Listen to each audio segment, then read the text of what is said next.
Assalamualaikum warahmatullahi wabarakatuh. Pada hari ini, saya akan menyampaikan laporan FCE 3808 iaitu pengalaman awal latihan sekolah atau nama pendeknya adalah PAS. Terlebih dahulu, saya ingin mengucapkan terima kasih kepada penyelih saya, Profesor Madya Dr. Kamirul Amin Matori kerana telah sudi untuk menjadi penyelih kepada saya. Nama saya Falah Aidil bin Zainal Abidin dan nombor matrik saya adalah 20186. Jadi saya merupakan pelajar Bachelor Sains Fizik dengan pendidikan dan lokasi saya melakukan PAS adalah bertempat di Sekolah Menengah Kebangsaan Tun Saban. Dan pada ketika itu, guru pendamping saya adalah Puan Paneka Subhanam Puan, anak perempuan Bumi. Jadi, sedikit maklumat umum mengenai Sekolah Menengah Kebangsaan Tun Saban ini adalah ianya terletak di kawasan yang agak terpencil iaitu di Pengkalan Hulu Perak. Okey. Kapasiti pelajar di Sekolah Menengah Kebangsaan Tun Saban ini adalah seramai 731 orang pelajar dengan sebanyak 341 orang pelajar lelaki manakala 390 orang pelajar perempuan. Dan pada ketika ini, pengetua bagi sekolah ini adalah Encik Nur Azmi bin Awang. Pertama sekali, kita akan lihat latar belakang sekolah. Okey, nama sekolah ini iaitu Tun Saban itu sendiri telah diambil sempena nama pembesar yang telah mengasaskan sistem beraja di Hulu Perak lebih kurang 400 tahun lalu. Pada tahun 1963, kerajaan telah memperuntukkan sebidang tanah di Jalan Betong, namun tanah yang diperuntukkan tersebut tidak begitu sesuai atas faktor geografi. Okey, jadi satu tapak yang baru telah dicadangkan di Jalan Tasik oleh Menteri Besar Perak pada ketika itu. Kita juga akan lihat pada visi, misi dan moto sekolah. Visi Sekolah Menengah Kebangsaan Tun Saban adalah pendidikan berkualiti, sekolah unggul, murid holistik. Manakala misi sekolah pula ialah penyampaian pendidikan berkualiti untuk membangun sekolah unggul bagi menyediakan murid kalis masa depan. Akhir sekali, moto sekolah adalah sederap sehaluan menuju kecemerlangan. Dari segi infrastruktur pula, Sekolah Menengah Kebangsaan Tun Saban menyediakan pelbagai kemudahan infrastruktur kepada para pelajar seperti makmal fizik, makmal biologi, studio seni, gimnasium, bengkel-bengkel dan lain-lain lagi. Boleh dikatakan, infrastruktur yang disediakan di Sekolah Menengah Kebangsaan Tun Saban ini sangat lengkap. Seterusnya, kita akan pergi kepada pemerhatian terhadap proses PDPR secara dalam talian. Jadi, sepanjang pengalaman saya menjalani PAS, saya dapati proses PDPR secara dalam talian sebenarnya merupakan satu cabaran yang amat besar bagi guru-guru dan juga para pelajar.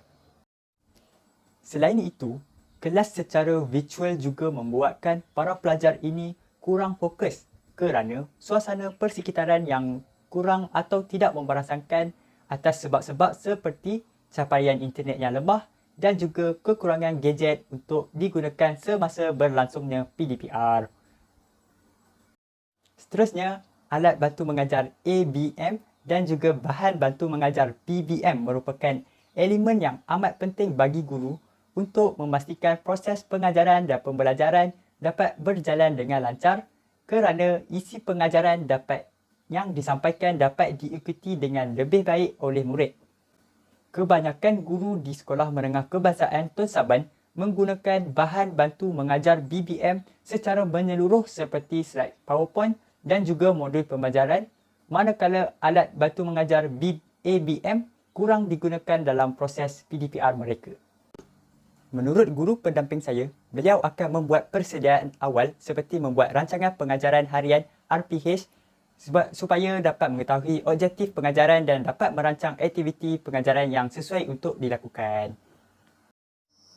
Kemudian, pelaksanaan KEBAT dapat dilihat semasa pengajaran dan pembelajaran dijalankan melalui soalan yang diajukan oleh guru kepada pelajar. KEBAT mendorong para pelajar membuat penerokaan, penyelidikan dan mengamalkan pembelajaran inquiry bagi mencari penyelesaian terhadap aktiviti yang mencabar minda melalui penyoalan aras tinggi. Akhir sekali, pengalaman awal latihan di sekolah telah memberi banyak pengalaman dan pengetahuan baru dan berharga yang saya peroleh sepanjang latihan tersebut, terutamanya perkara-perkara yang melibatkan sekolah. Segala pendedahan yang telah diberikan oleh pihak sekolah telah sedikit sebanyak membantu diri saya untuk memantapkan lagi kemampuan diri untuk lebih bersiap sedia bagi menghadapi dunia pendidikan. Seterusnya, kita akan lihat kepada refleksi penglibatan dalam aktiviti kokurikulum. Jadi, perjumpaan kokurikulum secara atas talian mempunyai kelebihan dan kekurangannya. Kelebihannya adalah para pelajar dapat mengisi masa lapang dengan perkara yang berfaedah. Manakala kekurangannya adalah terdapat pengasingan di mana membuatkan pelajar tidak dapat berjumpa secara bersemuka. Jadi, perjumpaan kokurikulum yang saya sertai adalah perjumpaan unit beruniform Kadet Bomber dan Penyelamat Malaysia, di mana guru penasihatnya ialah Puan Nur Syuhada binti Muhammad Sakri dan Puan Wong Si Yan. Perjumpaan tersebut diadakan pada pukul 3 petang hingga pukul 4.30 petang, di mana hanya berdurasi selama sejam setengah. Dengan menggunakan platform Google Meet dan aktiviti yang dijalankan adalah pengenalan terhadap apa itu bomber dan penyelamat. Bagi proses pengendalian aktiviti unit beruniform pula, pada awalnya, guru penasihat akan memberi notis ataupun pengumuman terlebih dahulu kepada ahli unit beruniform bahawa satu perjumpaan kokurikulum akan dijalankan pada 18 Ogos 2021 melalui aplikasi WhatsApp. Seterusnya, pada perjumpaan tersebut, guru penasihat akan menayangkan video throwback bagi aktiviti-aktiviti yang pernah dijalankan sebelum ini sementara menunggu pelajar masuk ke dalam Google Meet. Okey, apabila majlis bermula, terdapat wakil pelajar iaitu adik Muhammad Faris Najmi yang menjadi MC kepada perjumpaan tersebut dan memulakan majlis dengan mengalu-alukan kedatangan guru dan juga para pelajar. Seterusnya, majlis diteruskan lagi dengan nyanyian lagu Negaraku dan juga lagu Kadet Bomber Bersatu. Perbentangan oleh guru penasihat iaitu Puan Syuhada tentang pengenalan terhadap apa itu bomber dan penyelamat juga dilakukan semasa perjumpaan menggunakan set PowerPoint sebagai bahan bantu mengajar. Setelah saya mengikuti sesi perjumpaan ini, saya dapati ianya dapat membantu meningkatkan kesedaran di dalam kalangan pelajar tentang asas dan juga tugas-tugas bomber dan penyelamat, sekaligus membuka mata para pelajar agar tidak memandang remeh pekerjaan seorang bomber dan penyelamat yang memberi sumbangan besar kepada negara yang tercinta. Saya yakin dengan adanya kokurikulum di sekolah dapat mengembangkan lagi atau mencungkil bakat dan kemahiran pelajar dalam pelbagai bidang serta mengisi minat, hobi atau kegemaran pelajar secara terancang, berhala tuju, sistematik dan bermanfaat untuk jangka masa pendek ataupun jangka masa panjang. Seterusnya, kita masuk ke dalam rumusan.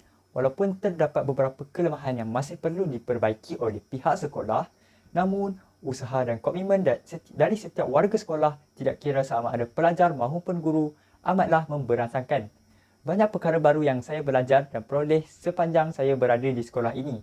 Saya anggap ini sebagai satu pengalaman baru untuk tidak selalu berada di zon selesa dan sentiasa mencabar diri melakukan perubahan. Akhir sekali, melalui latihan ini, saya memperolehi banyak pendedahan dan gambaran tentang dunia pendidikan, terutamanya dalam situasi pandemik COVID-19 ini. Saya juga berpeluang untuk berkenalan dengan beberapa orang guru-guru, pelajar serta staf sokongan di Sekolah Menengah Kebangsaan Tun Saban yang sangat peramah dan banyak memberikan kerjasama kepada saya. Jadi, itu sekian saja daripada saya. Terima kasih.